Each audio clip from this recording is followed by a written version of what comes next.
ప్రభునందు ప్రియులారా, ఈరోజు గుడ్ ఫ్రైడే, మంచి శుక్రవారం. ఈ శుక్రవారం మంచి శుక్రవారం. చాలామంది అంగులు యేసు ప్రభువును చంపిన రోజు మీరు సంబరపడతా ఉంటారేంటి, గుడ్ ఫ్రైడే అని ఆ రోజును ఎందుకంటా ఉంటారు అని అడుగుతూ ఉంటారు. వాస్తవానికి యేసు ప్రభు వారు ఈ భూలోకానికి రాకపోతే, యేసు ప్రభు వారు ఈ భూలోకంలో చంపబడకపోతే, ఆయన రక్తాన్ని ఈ భూలోకంలో సిలువలో కార్చకపోతే, పాపులమైన మనకు, అనగా ఒకప్పుడు పాపులం, ఇప్పుడు రక్షించబడ్డాము కనుక ఆయన సొత్తుగాను రాజులైన యాజక సమూహముగాను మనము చేయబడ్డాం. ఆయన ఈ లోకానికి రాకపోతే, మన కొరకు క్రయధనముగా తన రక్తాన్ని చెల్లించకపోతే, ఆ రక్తముతో మనలను కొనకపోతే, ఆ రక్తముతో మనలను కడగకపోతే మనము అపవిత్రులంగానే ఉన్నాం. మనము నరకానికే పాత్రలకు తప్ప పరలోక రాజ్య వారసులకు కావుతాం. కనుక తండ్రి యొక్క చిత్తం తన కుమారుడైన యేసుక్రీస్తు వారిని లోకానికి పంపించి మనందరి రక్షణార్థమై తన కుమారుడైన యేసుక్రీస్తు వారిని సిలువలో ఆయనను నలుగగొట్టారు. సిలువలో ఆయనను దేవుడే, మనం చదువుకున్నాం కదా, శేఖరంలో 53 అధ్యాయంలో 10వ వచనంలో ఆయనను నలుగగొట్టుటకు యెహోవాకు ఇష్టమై నలుగగొట్టబడాలి కనుక తన కుమారుని పంపించాడు. ఆయన 3.5 సంవత్సరాలు ఈ భూలోకంలో గొప్ప సువార్త ప్రకటించి అనేకులను స్వస్థపరిచి అద్భుత కార్యాలు, ఆశ్చర్య కార్యాలు, మహత్కార్యాలు చేసి చనిపోయిన వారిని లేపి అనేక మందికి మేలులు చేస్తూ ఈ లోకంలో ఆయన సంచారం చేశారు. అయితే కెట్టని వారు ఎవరు కెట్టని వారు అనంటే క్రైస్తవులే. ప్రధాన యాజకత్వం చేసేవాళ్ళే కాబట్టి దేవుని మందిరంలో చేరి ప్రధాన యాజకత్వం చేస్తున్న వారు ఈర్ష్యతో, కుట్రతో జనాలందరూ ఆయనను వెంబడిస్తూ ఉన్నారు అనే అసూయతో ఆయనను ఎలా చంపుదామా అని ప్రయత్నించి ఆ ఆలోచనలో ఇస్కరియోతు యోధ చక్కగా యేసు ప్రభు వారిని వారి ఇష్టం వచ్చినట్లు కొట్టారు,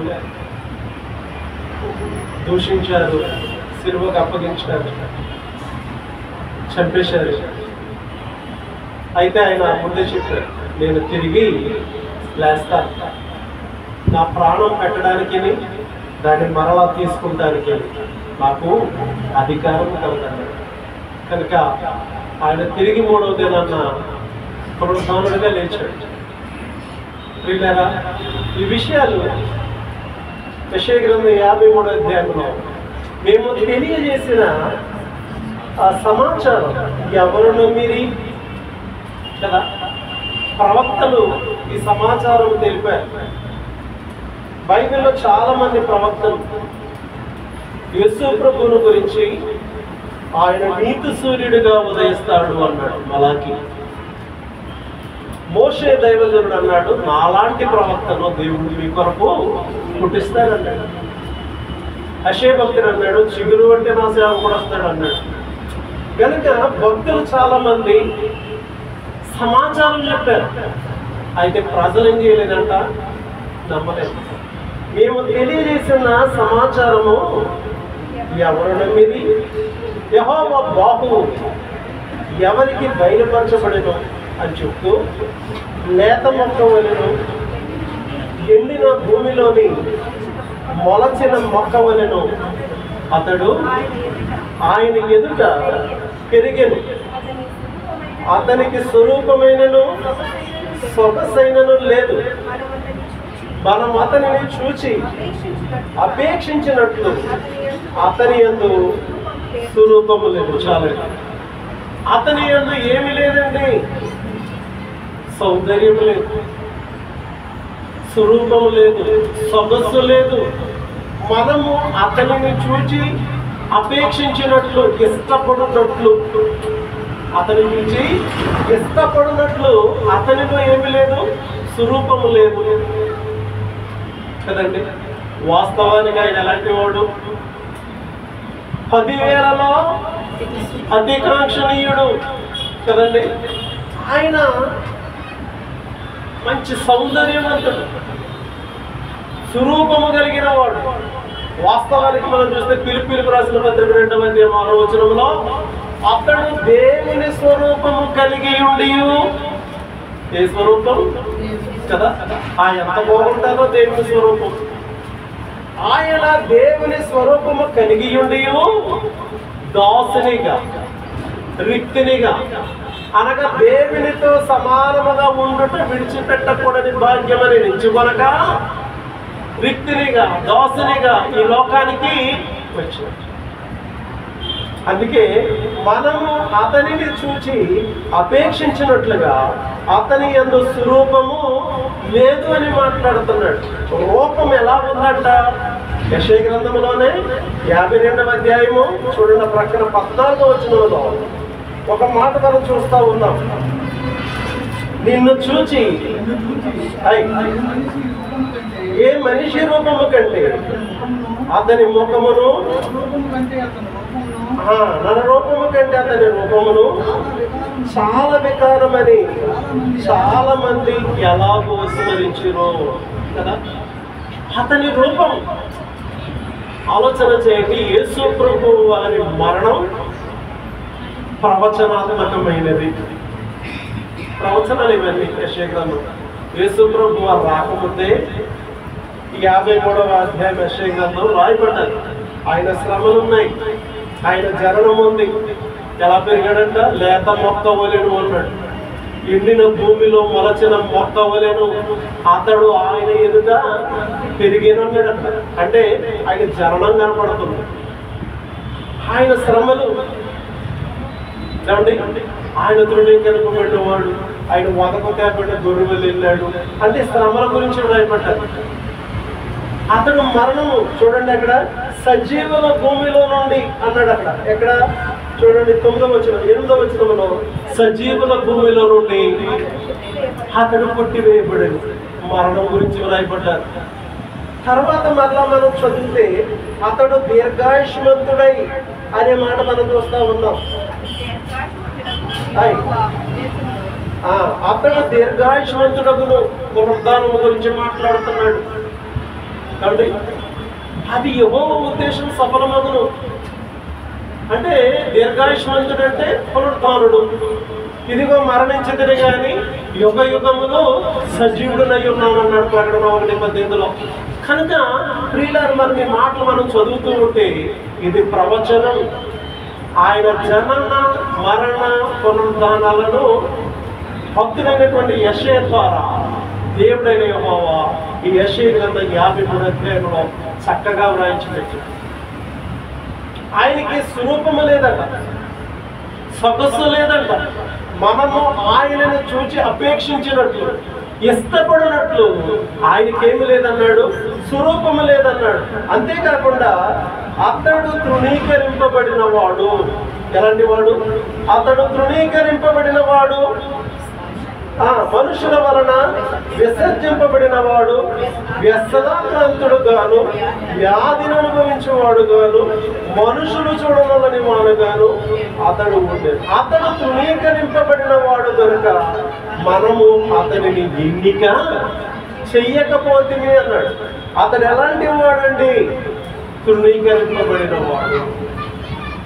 ప్రధాన యాజకులు తృణీకరించారు, పెద్దలు తృణీకరించారు, శాస్త్రులు తృణీకరించారు, పరిచయులు తృణీకరించారు, సద్దుకైలు తృణీకరించారు, రాజులు కదా హెరోదు అనేవాడు తృణీకరించాడు. ఆలోచన చేయాలి, అతను తృణీకరింపబడిన వాడు, ఆయన తృణీకరింపబడ్డాడు. మనము ఆయనను ఎన్నిక చేయలేదు అన్నారు. సొంత సహోదరులే ఆయనని ఎన్నిక చేయలేదండి. మనము ఆయనని ఏం చేశామండి అని అంటే తృణీకరించాము అంటున్నాడు. 22వ కీర్తనలో 6వ వచనం మనం చదివితేనండి, 22వ కీర్తన 6వ వచనం ఏమన్నాడు? తృణీకరింపబడిన వాడు కదా, నేను పురుగును, నరుల చేత నిందింపబడిన వాడును, ప్రజల చేత తృణీకరింపబడిన వాడును అన్నాడు. ఇది దావీదు గురించి వ్రాయబడలేదు, కానీ యేసు ప్రభు వారి యొక్క శ్రమలను గురించి 22వ కీర్తన అంతా కూడా వ్రాయబడ్డారు కదండి. కాబట్టి ప్రియులారా, ఇక్కడ మనం చూస్తున్నాం, అతడు తృణీకరింపబడిన వాడు. మనము ఆయనను ఎన్నిక చేయకపోతే ఏం చేయలేదంట అంటే ఆయన ఔన్నత్యం తెలీదు, ఆయన గొప్పతనం ఆనాటి ప్రజలకు తెలీదు. ఆనాటి ప్రజలకే కాదు, ఈనాటి ప్రజలకు కూడా ఒక మాయలో ఉన్నారు. ఈనాటి ప్రజలు కూడా ఎక్కడున్నారు? ఒక మాయ, పితృపారంపర్యాచారం అంటారు చూసారా? మా నాన్నగారు అదే దేవుడు పూజించాడు, మా అమ్మగారు అదే దేవతను పూజించింది, కాబట్టి మేము అదే దేవత, మేము అదే తరతరాలుగా మా ఆరాధ్య దైవం అని చెప్పి ఒక ముసుగులో ఉన్నారు. లోకము ఎలా ఉంది? ఒక ముసుగులో ఉన్నారు. మనం ఆ ముసుగు నుండి తప్పించబడ్డాం. అందును బట్టి దేవునికి స్తోత్రం. మనం ఆ ముసుగు నుండి తప్పించబడ్డాం. నిజ దేవుడు ఎవరో మనము తెలుసుకున్నాం. ఆయన నిజమైన దేవుడని, ఆయన సర్వలోకము కొరకు తన ప్రాణాన్ని పెట్టిన వాడని, ఆ ప్రాణాన్ని మరలా తీసుకొని ఇదిగో నేను సజీవుడను అని సశరీరుడుగా లేచి అందరూ చూస్తూ ఉండగా తండ్రి కుడి పార్శ్వానికి వెళ్ళిన వాడు, సజీవుడైన దేవుని మనము దేవునిగా కలిగి ఉన్నాం. మన కొరకు ప్రాణం పెట్టిన దేవుని మనము దేవునిగా కలిగి ఉన్నాం. మన కొరకు మన బాధలు, వ్యాధులు, వ్యసనాలు భరించినటువంటి దేవుని మనము దేవునిగా కలిగి ఉన్నాం. అందుకే యోహాను సువార్తలో చూడండి, మొదటి అధ్యాయం, యోహాను సువార్త మొదటి అధ్యాయంలో 10వ వచనం అండి. ఆయన లోకములో ఉండెను, లోకము ఆయన మూలముగా కలిగెను, కానీ లోకము ఆయనను తెలుసుకొనలేదు. ఆయన తన స్వకీయుల యొద్దకు వచ్చెను, ఆయన స్వకీయులు ఆయనను అంగీకరింపలేదు కదా. యూదుల దగ్గరికి వెళ్ళాడా లేదా? యూదుల దగ్గరికి వెళితే వాళ్ళు చేర్చుకున్నారా? ఇప్పటికీ చేర్చుకోలేదు కదండి. కాబట్టి ప్రియులారా, ఆలోచన చేయండి. ఈ దేవుని వాక్యాల్లో మనం చూస్తూ ఉన్నాం, ఇది ఆయన శ్రమలకు ముందే 700 సంవత్సరాల ముందుగా సేవకుడు మాట్లాడుతూ ఉన్నాడు. మనము అతనిని చూచి అపేక్షించినట్లు అతనిలో స్వరూపము లేదు. ఇంకేమన్నాడు అని ఆలోచన చేస్తే ఆ 4వ వచనం, నిశ్చయముగా అతడు మన రోగములను భరించెను. ఇంకేమన్నాడు? మన వ్యసనములను వహించెను, అయినను మొత్తబడిన వానిగాను, దేవుని వలన బాధింపబడిన వానిగాను, శ్రమనొందిన వానిగాను మనము అతనిని ఎంచితిమి. దేవుడు ఆయనకి శిక్ష చేశాడు కదా, మన కోసం అని అనుకుంటా రాయబడ్డది. అయినను అన్నాడు, మొత్తబడిన వానిగాను, దేవుని వల్ల బాధింపబడిన వానిగాను, శ్రమనొందిన వానిగాను మనం అతనిని ఎంచితిమి. మన అతిక్రమల క్రియలను బట్టి అతడు గాయపరచబడేది, మన దోషములను బట్టి నలుగుబట్టబడేది, మన సమాధానార్థమైన శిక్ష అతని మీద పడేది. ఏదేనులో ఆదాము ద్వారా దేవునితో మానవునికి వైరం ఏర్పడ్డది కదండి. ఆదామా తినొద్దు, ఆ ఫలాన్ని తినొద్దు, ఆజ్ఞాతిక్రమం చేశాడు ఆదాము. ఎప్పుడైతే ఆదాము ఆజ్ఞాతిక్రమం చేశాడో దేవుడు ఆదామును ప్రశ్నించాడు, నువ్వు ఎక్కడ? దేవుడికి తెలియదా? తెలుసు. అడిగాడు, ఇదిగో ఈ స్త్రీ అన్నాడు. తప్ప, నేను తప్పు చేశాను, పాపం చేశానని ఒప్పుకోలేదు. అక్కడ వైరము మానవునికి దేవునికి ప్రారంభించబడ్డారు. అప్పటి వరకు మధ్యవర్తి లేడు. మానవునికి దేవునికి మధ్యవర్తి అప్పటి వరకు డైరెక్ట్గా దేవుడు వచ్చి ఆదాముతో మాట్లాడేవాడు. ఏమండి? ఆ తోటలో చక్కగా మాట్లాడేవాడు. ఎప్పుడైతే ఆదాముకు దేవునితో వైరం ఏర్పడ్డాదో కదా, మానవుడు దేవునికి దూరమయ్యాడు. మానవుడు దేవునికి దూరమయ్యాడు కనుక మానవునికి దేవునికి మధ్యలో ఒక దూరం ఏర్పడ్డది. కాబట్టి మధ్యవర్తి అవసరం. ఎవరు అవసరం? ఆయన మధ్యవర్తిగా వచ్చాడు. దేవునికి మనుషులకును మధ్యవర్తి ఎవరు? యేసుప్రభువే. కనుక ప్రియ దేవుని బిడ్డలారా, ఆ మధ్యవర్తి ద్వారా ఏం చేశాడు అంటే సమాధానం. చూడండి, ఎఫెసీయులకు రాసిన పత్రిక 2వ అధ్యాయం 16వ వచనం చదువుతాం. ఎఫెసీయులకు రాసిన పత్రిక 2వ అధ్యాయం, తన శిలువ వలన ఆ ద్వేషమును సంహరించి ఏ ఇద్దరిని? దేవుణ్ణి మనలను. దాని ద్వారా వీరిద్దరిని ఏకము చేసి దేవునితో సమాధానపరచవాలని ఎలాగూ చేశారు కనుక ఆయనయే మనకు సమాధానకారకుడై ఉన్నాడు కదండి. ఏ దేవునిలో వైరం వచ్చింది? దేవునికి మానవునికి సమాధానం లేదు. దేవుడు మానవునికి దూరంగా ఉన్నాడు. కాబట్టి యేసు ప్రభు వారు వచ్చి మానవుని దేవునికి సమీపస్తులుగా చేయడానికి కదా. 13వ వచనం చూడండి ఒకసారి. ఆయనను మునుపు దూరస్తులైన మీరు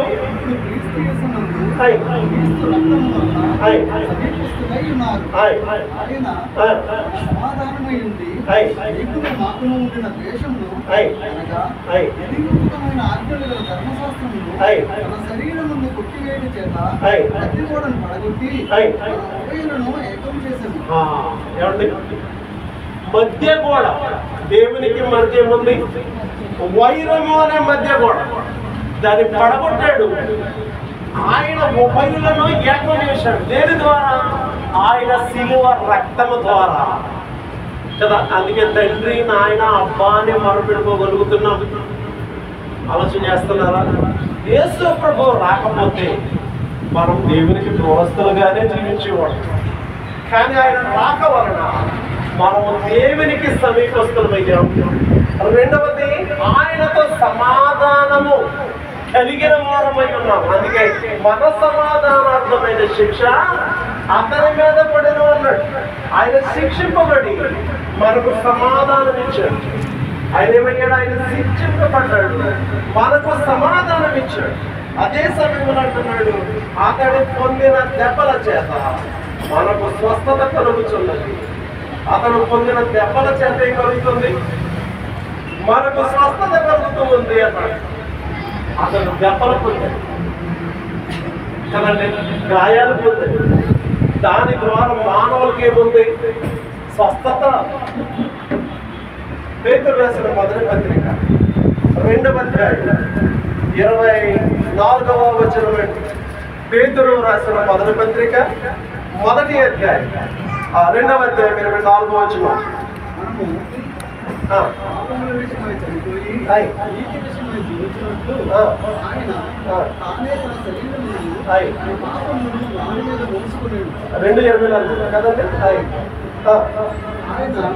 పొందిన గాయముల చేత ఆయన పొందిన గాయముల చేత మీరు స్వస్థత నొందితిరి కదండి. దైవజనుడైన యెషయా ఏమైతే మాట్లాడుతున్నాడో అదే మాట పేతురు భక్తుల ద్వారా మరొక్కసారి దేవుడు మాట్లాడుతున్నాడు. ఆయన పొందిన గాయముల ద్వారా మీరు స్వస్థత పొందితిరి అని మాట్లాడుతూ ఉన్నాడు. ఇక్కడ యెషయా భక్తుడు కూడా ఏమంటున్నాడు అని అంటే ఆయన పొందిన దెబ్బల చేత మనకు స్వస్థత కలుగుతున్నది అన్నాడు. ఈ విధంగా మాట్లాడుతూ మనమందరము గొర్రెల వలె దారి తప్పిపోతుంది కానీ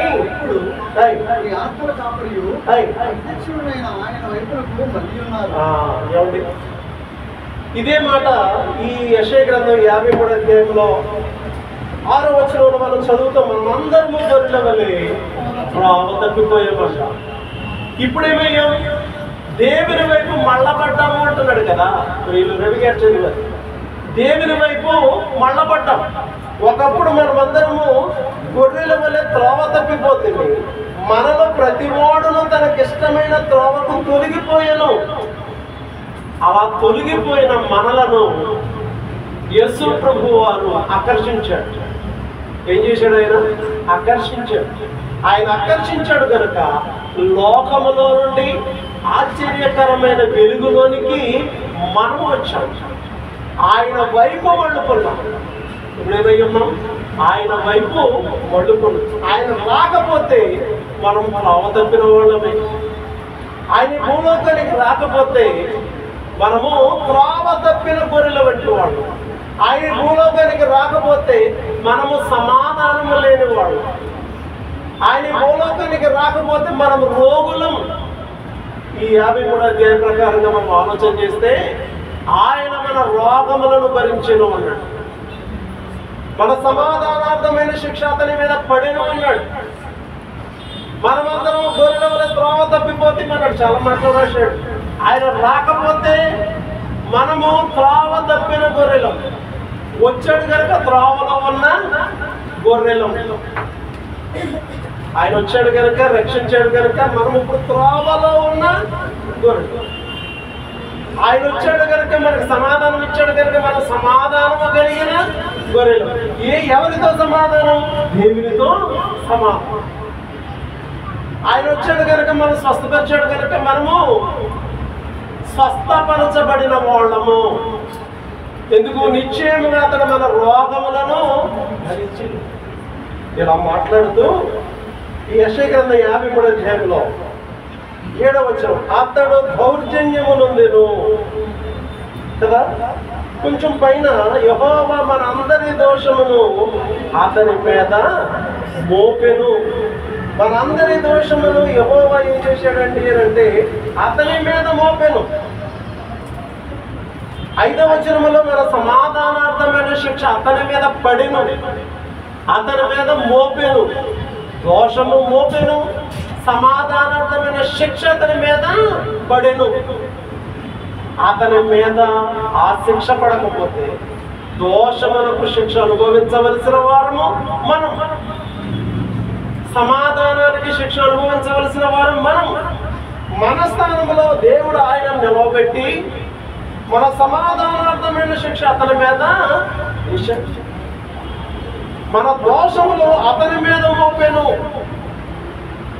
అతడు దౌర్జన్యమునందెను, బాధింపబడినను అతడు నోరు తెరవలేదు. అతడు దౌర్జన్యమునందెను. ఏమయ్యాడు? అతడు దౌర్జన్యమునందాడట, బాధింపబడ్డాడు కదా. ఈడ్చుకుంటూ వెళ్ళాడు. ఆయనను పట్టుకుని ఏం చేశాడని తెలుసండి? ఈడ్చుకుంటూ పోయిరి. మనం చదువుతాం మత్తయి సువార్తలో ఆ చివరి అధ్యాయంలో ఆయన శ్రమలు చూస్తూ ఉంటాం. దౌర్జన్యమే కదా. వస్తున్నానన్నా సరే లేకపోతున్నారంటే నేనే ఆయనని ఆయనకే సరెండర్ అయ్యాడు. అయినా కూడా కాబట్టి దౌర్జన్యం, ఆయన దౌర్జన్యం చేశాడు. అదే మాటలో రాయబడ అతడు దౌర్జన్యమును బాధింపబడినను అతడు నోరు తెరవలేదు, బదులు పలుకలేదు. ఇలా పాడుతున్నాం కదా, నోరు తెరవని ప్రేమ బదులు పలుకని ప్రేమ. పేతురు రాసిన మొదటి పత్రికలో 2వ అధ్యాయము 23వ వచనమండి. పేతురు రాసిన మొదటి పత్రిక 2వ అధ్యాయము 23వ వచనమండి. ఆయన దూషింపబడి బదులు దూషింపలేదు అన్నాడు కదండి. చాలు, ఆయన దూషింపబడ్డాడట, బదులు దూషించలేదు. అదే మాటలు ఇక్కడ వ్రాయబడ్డాయి. అతడు బాధింపబడినను నోరు తెరవలేదు. అప్పగించుకున్నాడండి. కొట్టువానికి యెషయా గ్రంథం 50 అధ్యాయంలో చూడండి 6వ వచనమండి. కొట్టువారికి నా వీపును అప్పగించి తిని కొట్టుకోండి బాబు కదా. కొడతన్నా వద్దు అన్న మాట అనలా. అదే బాధింపబడి నోరు తెరవల. ఎంత సింగల్గా ఉన్నా వాళ్ళు 10 మంది వచ్చి కొడతన్నా ఎదురు తిరుగుతాం, అది సహజం. కానీ ఆయన ఎదురు తిరగల, బదులు మాట్లాడు. కొడుతున్నారా, వీపును అప్పగించాడు. ఒంట్ల కిరీటం పెడతాడారా, తలను అప్పగించాడు అన్నమాట. చేతుల్లో శీలలు, కాళ్ళలో మేకులు, ఇవన్నీ అప్పగించాడు. అంతే. ఎంత ఆయనలో ఉన్నటువంటి సహనం అండి. అందుకే ప్రేమమయుడు, దయామయుడు, కరుణామయుడు ఏంటంటో ఆయన గురించి మాట్లాడుతూ ఉంటారు. కాబట్టి ఇప్పుడు ఇలా గమనించినట్లయితే అతడు బదులు పలికిన వాడు కాదు, దౌర్జన్యమునొందెను అన్నాడు. అతడు దౌర్జన్యమునొందెను. ఏమండి, అతడు దౌర్జన్యమునొందెను, బాధింపబడినను అతడు నోరు తెరవలేదు. వదకు తేపడు గొర్రె పిల్లలు బొచ్చు కత్తిరించమని ఎంత గొర్రె మౌనములో ఉన్నట్లు అతడు నోరు తెరవలేదు. నోరు తెరిచుంటే ఈనాడు మనకి ఆరాధనలు లేవు.